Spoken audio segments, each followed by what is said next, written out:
Good evening, everyone. Good evening. We'll get started here.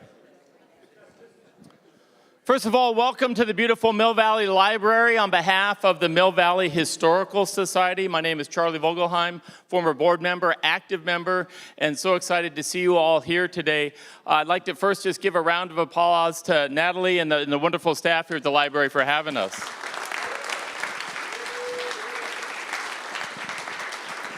You know, how many of you were on the walk into history this last week and a half ago? Yes, and we ended up here. The reason I bring it up, because it was about gathering places. And one of the gathering places we talked about on this year's walk, which was the 45th, by the way, was when we were in Lytton Square, we talked about the different gatherings that happened there, and the Dipsea Race start is one of the important things that make that square, and it'll come alive this coming weekend when the next Dipsea Race starts. So, for more than 4 decades, Barry Spitz has been the voice of the Dipsea. So the timing is just right for us to be here. He's one of the strongest advocates, perhaps the greatest ambassador.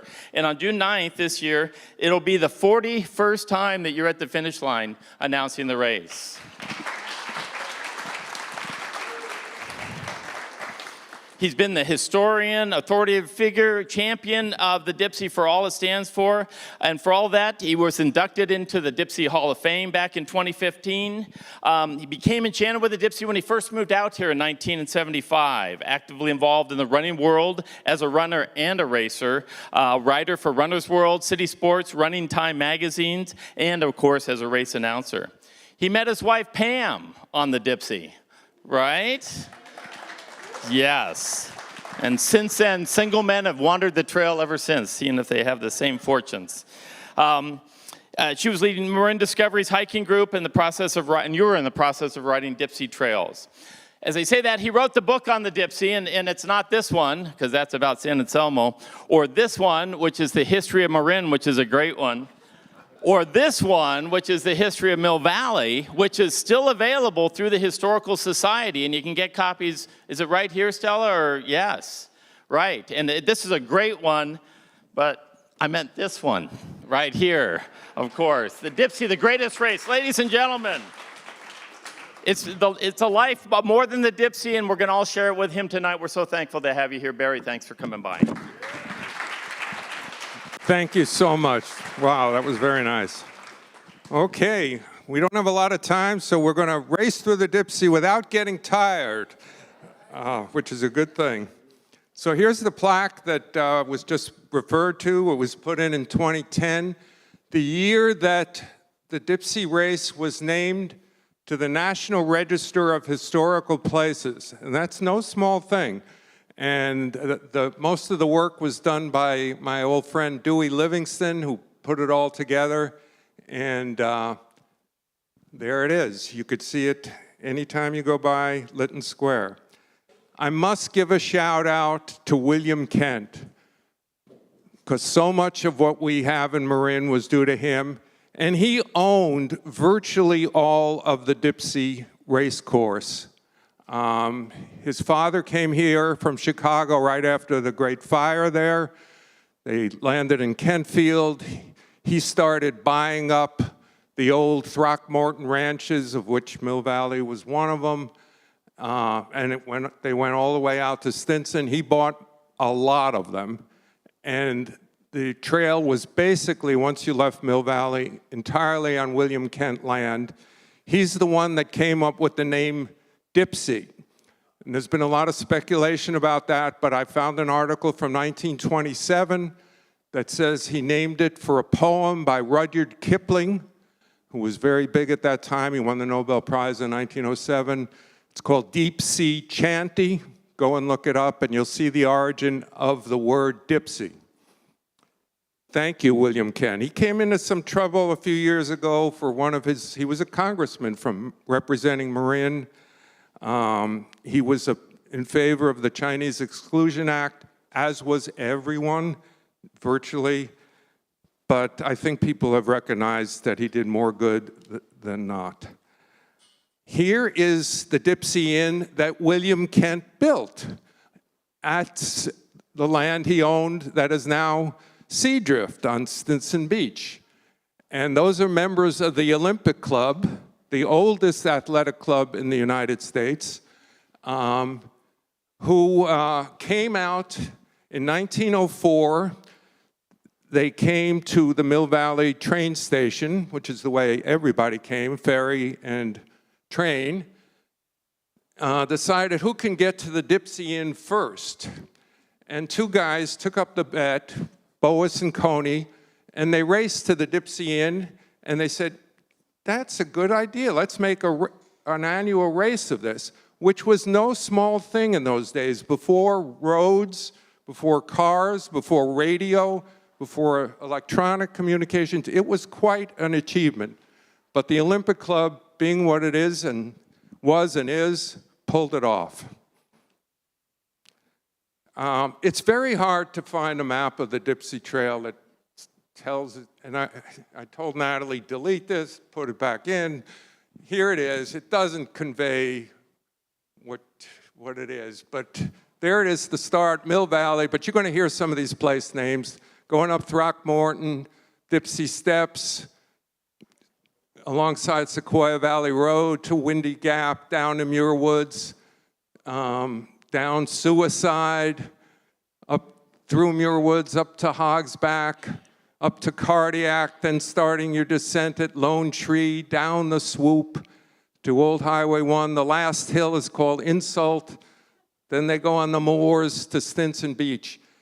It's 2 uphills, 2 downhills, both of them long, tough, steep, grueling, just over 7 miles, and I'll get more into that. Another shout out for a guy who has a park in this town named after him.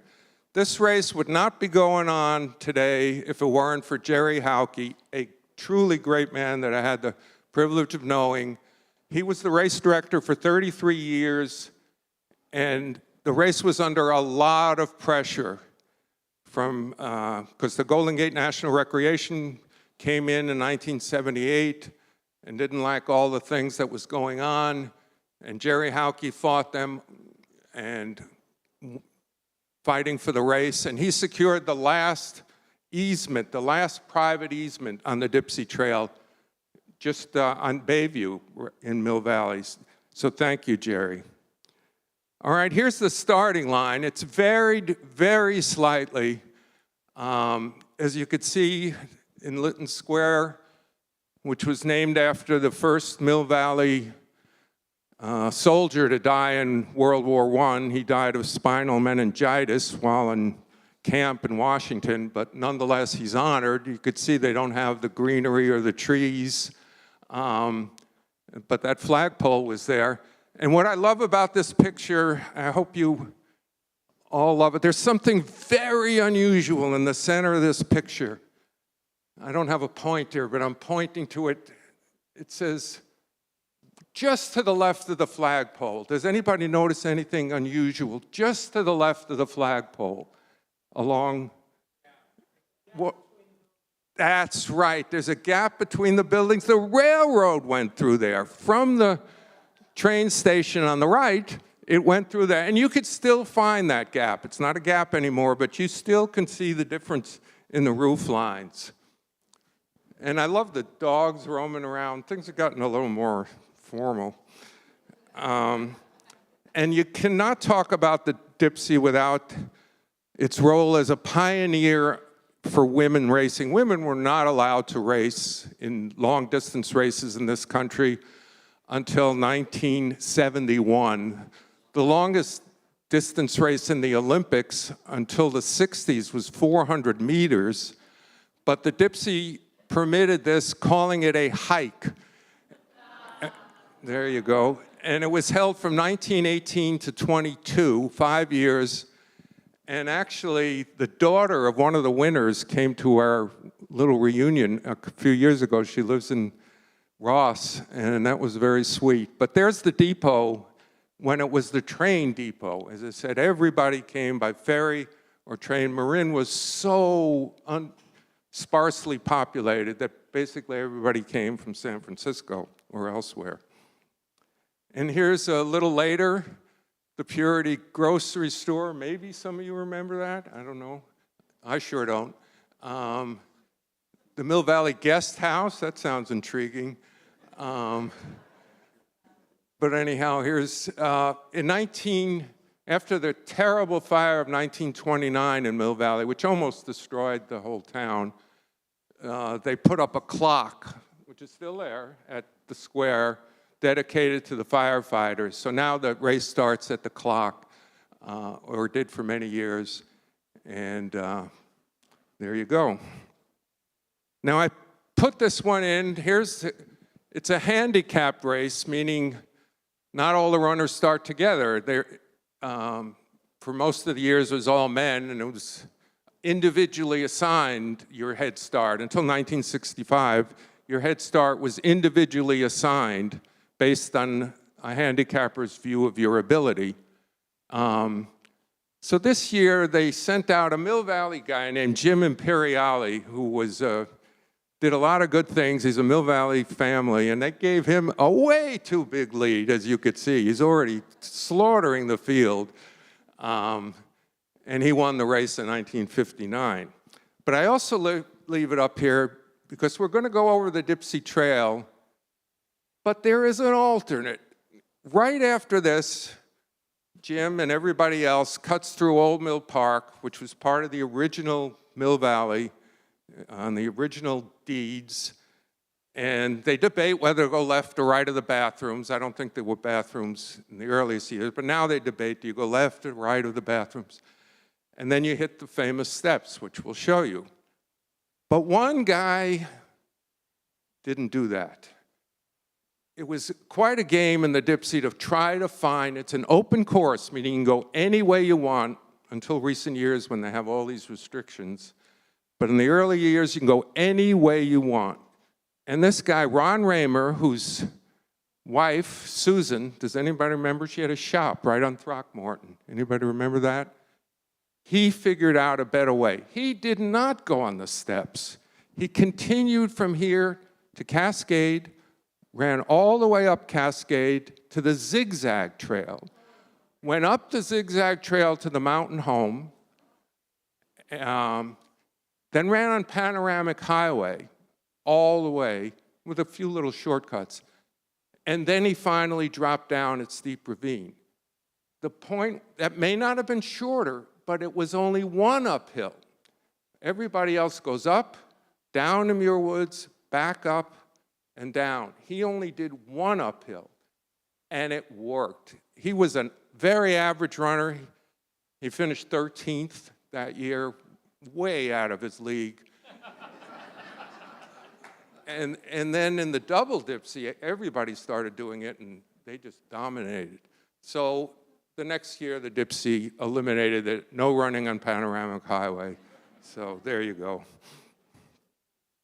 So I had a lot of discussion about this. These are the steps very early. Which flight do you think this is? Did somebody say? Right, it's the first flight. I wasn't 100% sure till today when I saw something from the Stinson Beach Library. So these steps were built so that people who lived in the hills can go down to the train station or get back to their homes at the end of the workday. So that's a very early steps. There were about 400 in the 1940s. Then it went up to 671 when Jack Kirk, the Dipsea Demon, the most legendary figure of the race, coined the phrase, "Old Dipsea runners never die, they just reach the 672nd step." Now there's 685. They've rebuilt them financed by selling plaques with your name on it. And somebody donated a plaque for me. Thank you. I'm on the third flight, number 14. This I had never seen before today. I know it's not the greatest size or clarity. This is the second flight. I have never seen this picture before today. It does have a bend. It also has one of the few flat sections. So that's the second flight. Also, of course, totally rebuilt. And this just shows you a little flavored. Some of you guys are runners. These steps get so crowded. Not only are they narrow, but because of the handicaps, some of the slower people have gone out, and then the faster guys get to them, and there's no place to pass. But what I've learned is these smarty guys didn't even, at the first house, when you go up the steps, there's a house on the right. These guys went through that house and missed all the rest of the steps. That's now been declared illegal. They come up with everything, believe me. This, to me, is maybe one of the most amazing pictures of Mill Valley and of the Dipsea. This is the third flight. Just hard to fathom this. But that building was owned by a man named Victorino, and he had a stand up there. Coming in from the right is the Pipeline Trail, which is still there in part, but now covered with homes most of its way. And just beyond that, you could head on the Dipsea Trail. And he had a refreshment stand. And this is not during the race. This is just hikers. That was a weekend, typical weekend. I know, that blows me away. And somebody, I think, who now lives in that property found some evidence of this lemonade stand. This I love. It may have been, I think I had one right before it, I'm sorry. But they do go on to a little more uphill on Sequoia Valley Road and then through the Flying Y Ranch. That's the next slide, I blew it. The old Flying Y Ranch, I'll talk about that when we get back. But then at Panoramic Highway, Windy Gap it's called, somebody built a house in the 1960s, the Tonelli family. Whoa. And in the old days, they would just run over that ridge, straight down to Muir Woods Road. But this lady built this house. And there's a famous story, and it's true, because I got it right from the horse's mouth, a very legendary runner named Norman Bright. The lady hired a dog to bite anyone who would come in there. And he befriended that dog in advance. So he went through. And we have very rare footage in the film we're going to show you at the end of running down straight to Muir Woods Road. But after a long fight, Jerry Hauke said, all right, I give up. And they built a new trail that's there today, marked as the Dipsea Trail, so you don't have to run through that lady's house. There's now one on each side of it, too. So this is them running down past that house. I have never done this. Only the really old-timers. It was steep, but it was direct. And it was way faster than what's there, the option now. I guess a couple of slides went bye-bye. The Flying Y Ranch, I think, went bye-bye. Anyhow, this is now the view they have towards the bottom of Muir Woods. Joe's Place, we'll get to that. The creek, the parking lot is now at the bottom there. And it's a very, very steep descent to there. It doesn't, right, if there's, the title of the film is The History of the Dipsea Trail, and if there's one thing that stands out is the vegetation change. So all of this land was grazed, not Muir Woods, but all the rest of the Dipsea Trail was dairy land, heavily grazed. I'll have a few examples of that. And that kept the trees away. It was all grassland. But once that stopped in the 60s, when the state park acquired land and the GGNRA, trees started growing. Mostly Douglas fir, but others. And my friend Dewey thinks Douglas fir are a pest. I love a Douglas fir, but anyhow. So that's, as you see, Muir Woods was not part of that. It was never logged, and that's why they're such tall redwoods. And Joe's place was in that previous picture. Here's a closer look. Old on Dipsea Trail for good eats and drinks, dancing. I don't know what the free is. I guess the dancing may have been free. But that building is still there. And when they came down, I'm getting a little, yeah, we missed a few slides. So I need to mention, on the way down, the runners hit Muir Woods Road after what's called suicide. As I say, I'm sorry, we missed some slides. And they come to what's called the mailboxes. You could still see those mailboxes driving down Muir Woods Road to Muir Woods, the entrance. And on the left is it's called Camino del Canyon, and it goes into the land that time forgot. Have any of you been to old Druid Heights? Alan Watts lived there in the 40s and 50s, right? I'm blown away whenever I go. It's not technically part of Muir Woods National Monument, but it is administered by Muir Woods. It's the land that time forgot. Take a walk down there. Some of the old houses are still there. I don't know what the Muir Woods plans are for that property, but it's a treasure.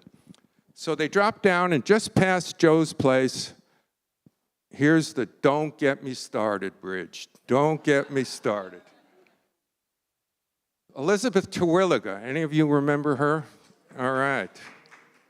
She advocated for a bridge. There had been some bridges over Redwood Creek, which goes through Muir Woods, and there are now 4 beautiful bridges in the monument itself after you pay to get in.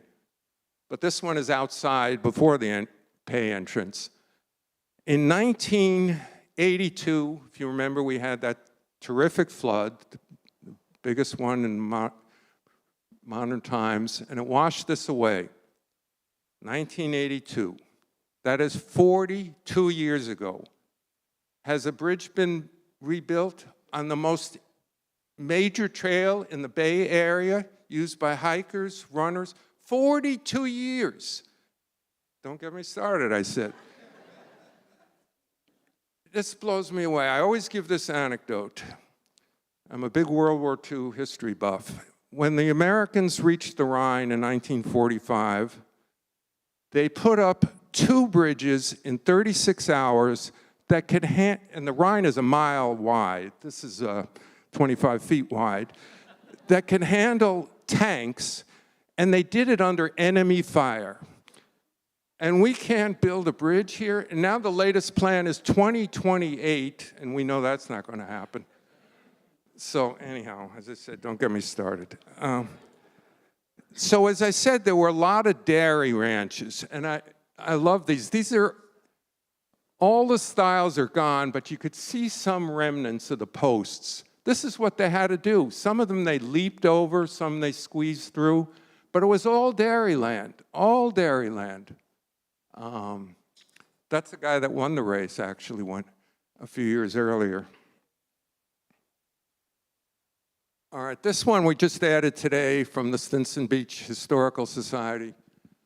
After you run on what's called the Hog's Back, when you leave Muir Woods, rise out of it, the uphill is not quite as steep, but it's still up.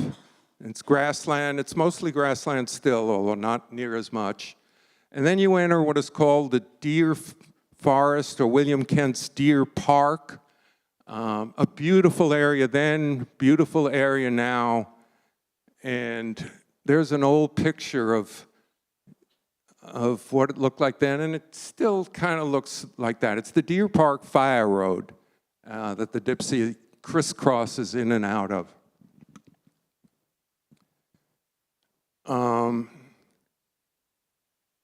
And then it goes up to what's called Cardiac. The highest point on the trail was apparently named in the 1950s. This looks nothing like it looks now.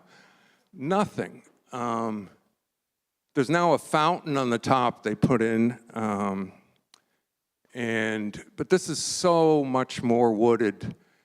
And one year, my old friend Joe King, who just died, he won the race twice. He missed this turn, and he stayed on the Deer Park Fire Road and went around, and he still won the race. So there's still hope for mistakes. But this, when you hit Cardiac, the highest point, and it's the highest point, this was one of the happiest days of my life. Jerry Hauke, the guy we talked to about earlier, wanted to know what was truly the highest point, Cardiac or the Lone Tree, and that's how it got its name, from the picture on the top. It's a redwood. Now, that picture by Brad Rippey was from 1993. You take that picture now, far more Douglas firs. Every other tree is a Douglas fir, except you can still see the redwood on the lower left. So we went up there. He was a surveyor. He worked for the Caltrans. And he set up his equipment, and I was what's called the pole man. I forget what I was called. And he determined that Cardiac was 5 inches higher than it was at Lone Tree. So it holds its honor at 1,360 feet. And there's now an aid station there. There wasn't always. My very first contact with the Dipsea was in 1982. I went up with a friend who was supporting a runner to give her water, because there was no water then. And he got water out of the fountain. Have you guys know about the TCC fountain that's buried in those trees there? It's just off the trail. It was put up in 1917. And I helped him dispense water. But in the 80s, they started putting a water station up there, and it's now very much used and very important. So here's my quiz question for the day. Where is this? Things have changed so much that I gotta say I'm bewildered. I used to think it was on the Mill Valley side, maybe what is now Walsh Drive. The tree is some kind of hint. Anybody have any guesses? Somebody thinks that's so. Or is it later? But the women, there they were, trudging away. So, right, but they have numbers on. All right, here I go, digressing. I have a few minutes to digress. When we staged, we're now staging every 5 years reunion runs, anniversary runs of this women's hike. And as you could see, they're wearing hand-printed, there are better pictures later, but they're wearing hand-printed bib numbers. And so to make the first one authentic, my older daughter is a very talented artist, and she numbered 500 bib numbers. It's a miracle she still talks to us. That project took forever, but it really added to the race to have those hand-printed bib numbers. And there's a bigger example. Emma Riemann is a Mill Valley native, and she ran the fastest time ever in the women's hikes. Her family is from here. The picture of happiness, I love this picture. When I started researching my Dipsea book, the guy that won in 1937, who lived in my town of San Anselmo, had just died, and I realized I got to get going because they're dying. And I tried to find Emma Riemann, but I failed, and I found out she died very shortly after, alone in a nursing home in the foothills. And I'm sorry, she lived on Dots Lane. Do you guys, anybody know where Dots Lane is? That's a Mill Valley, very small street. And she's in the Hall of Fame. So this guy, Raymond Coyne, who took a lot of pictures in the 20s and donated them to the history room, and they're treasures. You would have no idea where this is. This is all tree and covered with baccarat shrubs, totally different scenery on the way toward the ocean. These are the Olympic Club guys hiking, I think near the end. You know, they didn't have cars then, they didn't have roads, so they hiked over the night before, had a grand party, and got ready for the race the next day. Is anybody here from the radio club of Marin? Because anyhow, I get my results from them at the finish line, and they tell me who's ahead at each checkpoint. Well, they didn't have, radio was just coming in. And they had semaphores. They used semaphores on the hills. And they got the results quicker than I'm getting them now. These are, at the end, right before you head on a Highway 1, there is some grassland, there still is. That's Peggy Smythe on the left, and my dear friend Pat English right behind her. Those are the #1 and 2 fastest times ever recorded by a woman. And that's how close it was. And on the right is the great Jack Kirk, who ran 67 in a row over 73 years, because the Dipsea missed 6 years, 4 of them during World War II, when the mountain was, when the military had a heavy presence high on Tam. So there they are.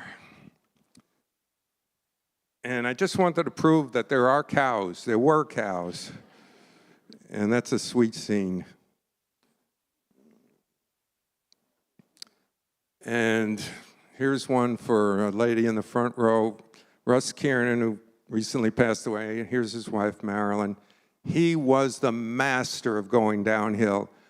The race is now often won by, it has to be won by exceptional national class talent. Russ was close to that, but you might not say he was, but nobody ran the Dipsea like him. Nobody knew it like him. So, did all the shortcuts go to the grave with him, or did he leave you some in his little file? You're not say, what? He never got any, even his wife never got any secrets out of him. And he knew every shortcut. And people were trying to find them. And here you're heading home. That is White Gate Ranch, or White Barn, some people call it. That was there until the GGNRA took over in the 70s. And it's gone now, but it's still a reference point. It's where the trail is very close to Panoramic Highway. And there is the old White Barn with that same Jim Imperiale guy from the Marin AC splashing water on another local guy, Phil Smith, who won that year. All right, this is now the latest controversy. I have 5 more minutes before we show the film. Right after that last slide, the runners used to go right onto Panoramic Highway, which was built in the 20s. And when I wrote my history of Mill Valley, I realized how important Panoramic Highway was to the history of Mill Valley. It was a very big issue, fought pro and con, but they built it through what was hoped to be Mount Tamalpais State Park, and it is built through Mount Tamalpais State Park, so a lot of controversy then. And they took 2 shortcuts off Panoramic called door number 1, door number 2, that were willed to the people of Marin by the landowner, George Leonard. He bought this last westernmost ranch from the Kent estate and owned it right up to the GGNRA, bought it from him when they were taking over that land. But in recent years, starting about 3 years ago, that is no longer allowed to take those shortcuts. And runners are forced to run over the moors. It's beautiful. It adds another uphill that you could see, but it is longer. And it's not historic like the other one was. Right before this, right where the bottom guy is just about, there is a fire road to the left. Have any of you taken that to the ocean? That is called Hill 640. There are some World War II bunkers there in pretty good shape. These guns were never fired, thankfully, during World War II, but they were ready in case an enemy ship was sighted. They would then relay that information to the batteries that were down near the Golden Gate. But happily, they never needed to be used. But they're still in pretty good shape. Then okay. This picture won an award. That lady, Leslie Akoka, hit her jaw and required a couple of years, literally, of surgical repair. It's very dangerous. Right before that, in the old days, they used to let them go to the right before they had to encounter this. But in 1977, the race got so big that the town of Stinson Beach said, you got to stay off of Panoramic Highway so we can get emergency vehicles in and out. So they forced them to run to Highway 1 to go over this. And there's a little junction that's only used in race day. And one guy lived right near me named Rod Teeple. He was rookie at the race. Great runner, though, Navy SEAL. He made a mistake, and he went the old way. And since then, it's been dubbed Teeple's Choice, that junction. He was disqualified. And here's the finish line has had many changes over the years. Here it is finishing on the main road. That is the finish line in front of that airy hotel, which I think is now the grocery store. Then it finished where it does now, and there's a runner coming around to the final straightaway. She won the race, Donna Andrews. Here it is finishing right on Panoramic Highway. No, on Highway 1. That's the guy, Paul Sharoni, the guy I told you who got me to start writing the book. And there's Darrell Beardall, who recently died. He won in 1974, finishing halfway between where Paul Sharoni did and that Donna Andrews. And we have to have a picture of Don Pickett, Mr. Dipsea, who just recently died. And there's the old Dipsea Inn, which is where they went. In the first couple of years, first 2 years, they ran on the sand to the Dipsea Inn. And that was brutal after what they've been through to run 1.3 miles on the sand. And they were dropping like flies. So they eliminated that. So they finished in town. So now we have a little short film by the master, Tim Amex, to show you what it is today and what it was 40 years ago when he began filming. And you'll even notice very dramatic differences. Natalie? And then we'll have time for a Q&A, a short Q&A after.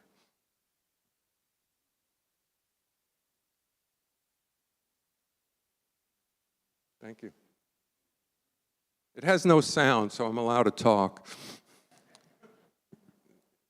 See, even then, you could see differences in Mill Valley.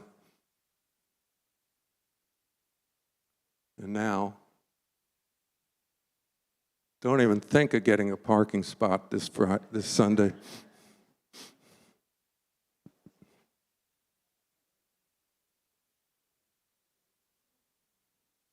This is before they were rebuilt.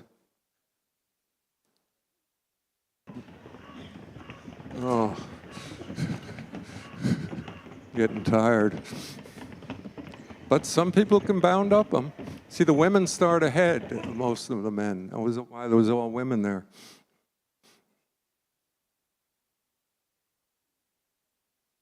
Yep, now there's some very large homes there.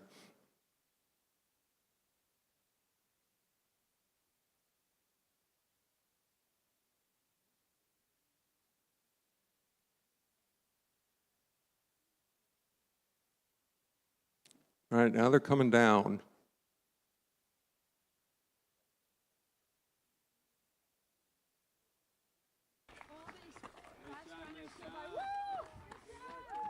Way to go, fellas.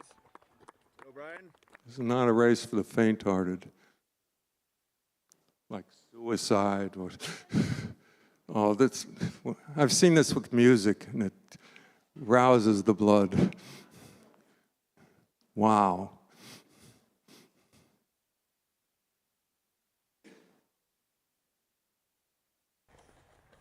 Oh, this poor girl. Tim, you're merciless. There you go.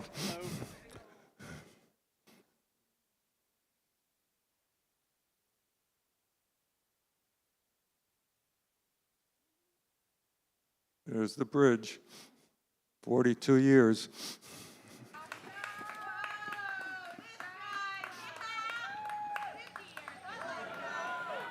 If anybody actually has a contact in the bridge world, come up to me. I'm serious, because there is an alternative plan.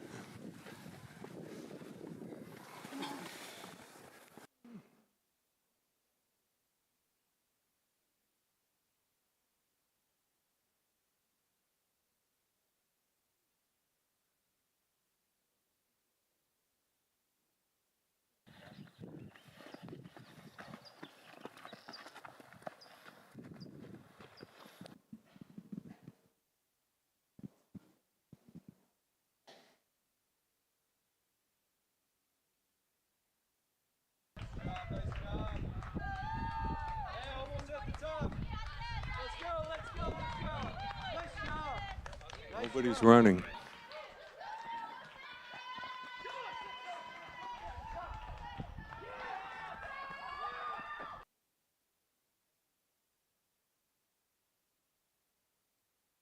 She's won the race.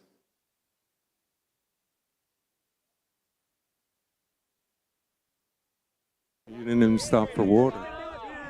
Free water. Good job. Gatorade. If you want a place to watch the race other than the finish, that's a good one. You park at Pantole and walk down. Jim Farron had the job before I did. He died, and his ashes were scattered along that stretch. It's called Farron's Rest. There's the greatest of them all, Sal Vasquez. He won it 7 times. And his famous thing was, if he could see you, he will pass you. And he saw her. He saw her, and he passed her to win.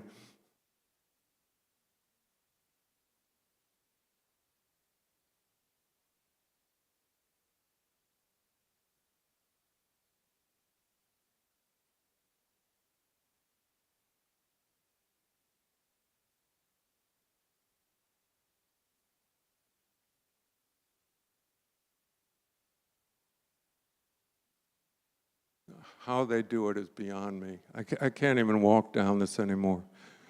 That's Don Pickett.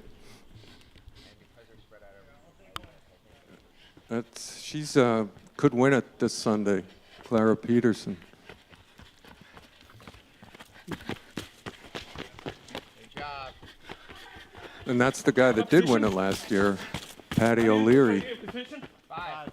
Thank you. Thank you.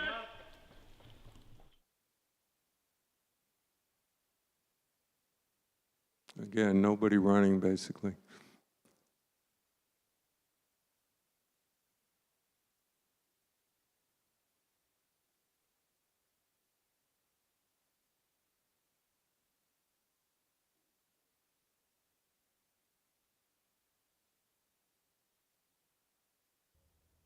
Oh, you feel pretty good. You feel pretty good right there.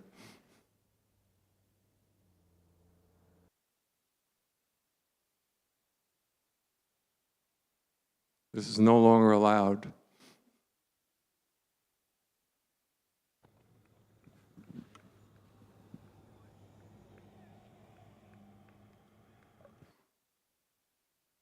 Right.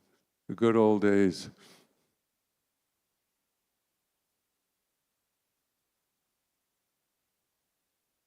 Oh.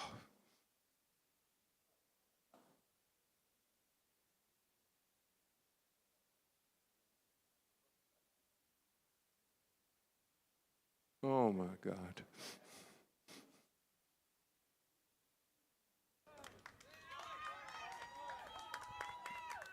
Oh. People do watch there just so they could take pictures of people falling.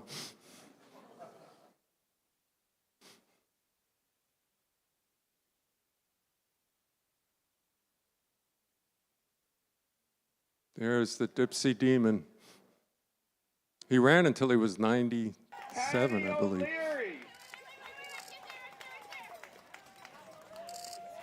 Whole Amex of the great running family. John Fair. Well, that was you, Tim, wasn't it? Right, that was Tim's daughter. There's the Great Walled Stack. And that guy won in 1931. Here's me. There's Sal.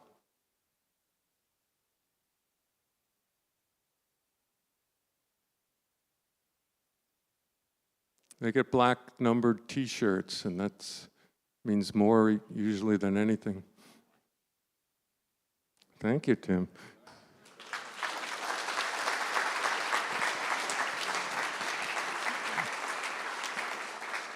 All right, we're going to get the boot in a few minutes. Oh. No. We want to do some question Q&A, but before we do, Marilyn Russ's wife has a little something for you here, and we want to make sure she has time for that. Secrets? So, yes. No secrets told here. I don't even know the trail, let alone the secrets. I think that Barry doesn't realize how important he was to the Dipsea and is to the Dipsea, because there's no other race. Russ ran hundreds of races. There's no race that tells you who's coming in at the finish. He has a system. He has people who tell him who's coming, and he says your name. As many names as he can name, he names. It's wonderful, and it's amazing. And I just want to say that he's the only one in all the races we've been who does that. So we'll hand to him, and I have something for you, Barry.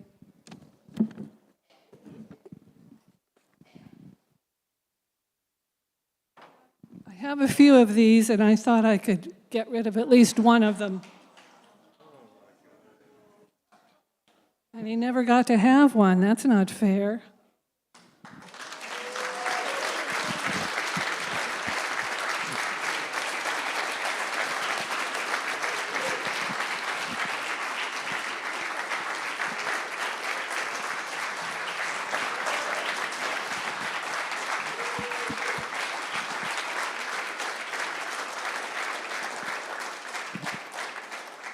Fantastic. You know how many times I've run the Dipsea? 0. But I've run 3 quadruple Dipseas, as my wife will attest. The third one didn't go that great, but I've run 3 of them, and one of them was in 5 hours and 20 minutes, so I'm proud of that. Wow, amazing. Yes, congratulations. I'm a little concerned, though. You mentioned that the first time you ever went on the Dipsea was in '82, and the bridge has been missing ever since. Anything you want to share with us? No, seriously, thank you for pointing out Lone Tree, because we've been there, and it's not a lone tree anymore, so fun to see that picture. And also the pronunciation of Hauke, because how many times are people meeting at Hawk Park? And we're so thankful that we all can pronounce it correctly. Definitely, Hauke, definitely. So all your appointments are canceled. Yeah. So if there's any questions, and I do have one, back in the day, in the 70s, we would run it in August, and now, of course, it's June. You talked about that. Right. In 1977, the race, the running boom had begun, and the race got incredibly popular. You could even enter that day, and there were over 2,000 entrants, more than that, maybe close to 2,500. It completely overwhelmed Stinson Beach. They never got official results out because they were backed up for a half mile. The people of Stinson Beach said enough. And they certainly during the fire season, we cannot have this. So they made very radical changes. They limited the race to 1,500, divided into groups. They did that People's Choice thing so that they did not run on Panoramic Highway to block any emergency vehicles, and they moved it to June, the second Sunday in June. The Board of Supervisors voted on this. They wanted to kill the race. And I'm sorry to say Barbara Boxer was one of those who voted to kill the race. And I love her for everything else she's done, but she voted wrong on that one. But we still have the race. Okay, I'm welcoming any other questions. This is the part I love the most. Come on. Yes, so she's, and somebody's, oh, was there a 9-year-old girl who wanted, yes, from Mill Valley, and somebody told me they're making a movie about her. Is that person here? I just ran into them out there. Who was that? Riley Johnston was her name, and another one, actually, she was slightly younger than the other one, Megan McGowan, who also won as a little kid. Now you have to be at least 8 to run it. So Riley was 8, right. And so was Megan, but Riley was a tiny bit younger, I think. So she was the youngest, and she battled a 61-year-old lady called Melody Schultz in an epic battle. And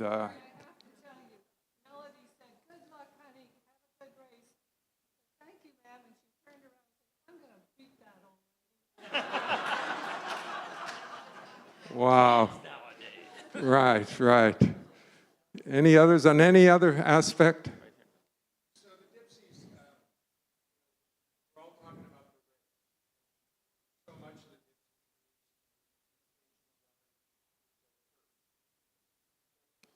part of the history of the race is all those other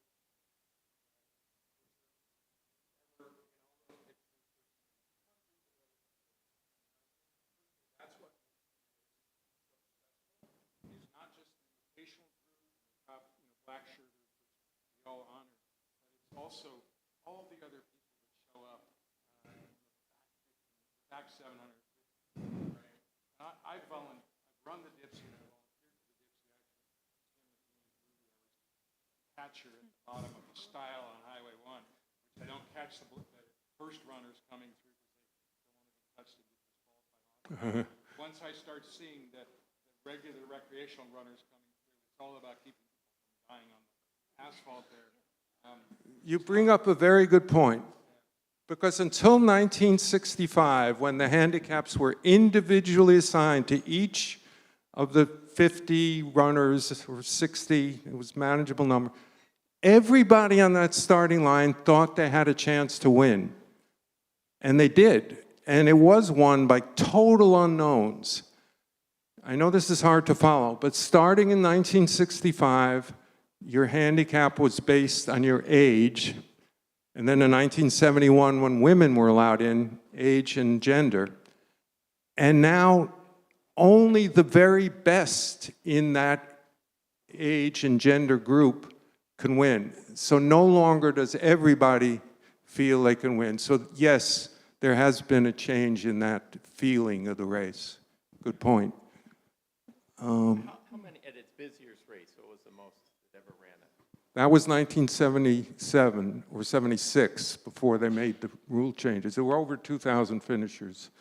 And now it's limited. And it's hard to get in, as some of you know. And you have to get it in right away. Well, there's a question from a guy that's won the race. Uh-oh, I'm in trouble here. I'm in trouble. I just wanted to speak to what he was saying, and that is that, I mean, I've run this race when I was competitive, obviously, and when I had no chance at all. But the hardest thing about this race is not to win the race. It's to get yourself to the start and then finish the race. I mean, everybody who finishes gets a finisher's shirt and a medal. And I think that signifies more than the winner's trophy. It's really all about participating and then driving to the start on race morning and somehow overcoming that voice that wants to talk you out of doing the race. Believe me, the most important thing is getting to the start and then actually running the race. Very well put. And next to him is a lady who happens to be his wife, who's won the race twice. Jamie Rivers. And we also have a special guest. She's come all the way from Bismarck, North Dakota to make her Dipsea debut, and she is the National Masters 5K Championship currently, April Lund.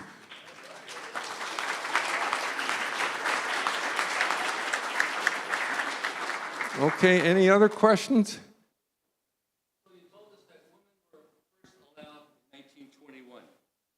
But then again, you told us in 1971 they were allowed to come back in again. I don't get the disconnect there. Right, he was pointing out, I mentioned women ran in the 1918 and 22. That was a separate event called the Women's Hike, and it actually outdrew the men's race by like up to 5-1. But that was not the Dipsea Race. That was it's called the Dipsea Women's Hike. Women were not officially allowed into the Dipsea Race until 1971, although a few snuck in and did run it and were recorded. The Dipsea has always had a very, very liberal attitude toward women, and I don't know how many of you remember, the turning point was a lady named Kathy Switzer, who ran the Boston Marathon. She registered as Kay Switzer, put on a big baggy sweatshirt so that no one knew, and she ran with a very burly boyfriend. And then they finally caught on, the race officials, and tried to pull her out of the race a few miles in, and the burly boyfriend knocked the race director over, and it got so much attention that that really sparked the movement to let women have equal rights into distance running. And then they added the marathon in the Olympics in 1984.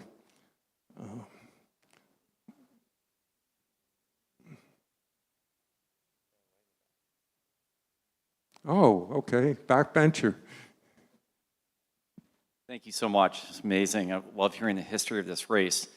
Can you tell us a little bit about the stone steps or at the top of the first flight and whether or not those were original to the Dipsea Race? And are there any other features other than the bridge and obviously cardiac that were part of the original race? I knew I was going to get nailed on that. There are 33, I know that. I am not sure when they were built, and they remain. Those were not changed. But how far back? You didn't see them in that first picture, so they came later. Does anybody know when those stone steps, which are brutal, I do not know when they were built, but they've never, do they have plaques on them? No, they do not have plaques on them. That's, right, that's nice. That's nice, so I'm sorry. Oh, they added one, okay. Right, if you knew what I went through to get an accurate count for my book, up and down, and I'd be off by one, and I gotta go back up. Don't do that anymore, okay? All right, are we getting the boot, Natalie? Couple more questions. I hadn't realized the Dipsea Inn running on the sand at the finish of the race. Is that building still there? The Dipsea Inn, you showed them having the finish running over the sand? No, it was rebuilt a little closer to town and then burned down in 1918, I believe. The town was called Willow Camp until the 20s, basically. It was switched to Stinson Beach for a landowner there. But no, wouldn't it be nice? Wouldn't it be nice? It would be packed. Any more questions? There's one.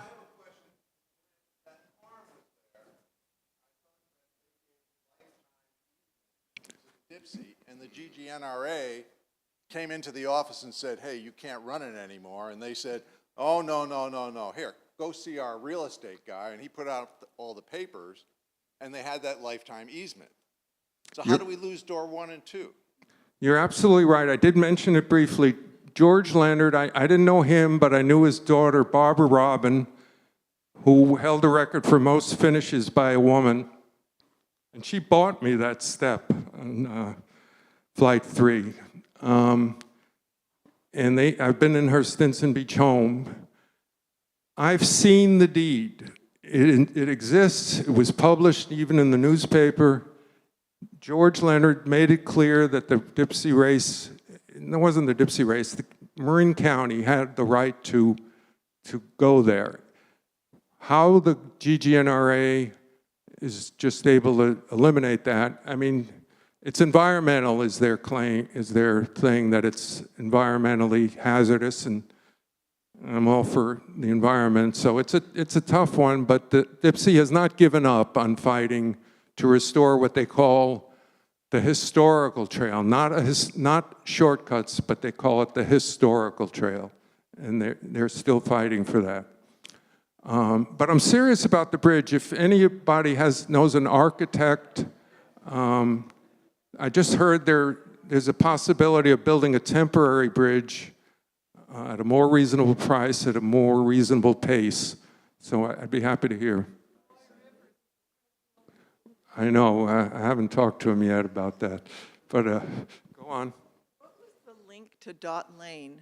You Well, Dot's Lane was where that great Emma Ryman lived, the lady who you saw in those white boots, and I don't know the names of the pants she was wearing at the top, but you don't see that very much. Although they do wear that when they have the anniversary reunions. People come dressed up, so make sure you come to the next one. It's a lot of fun.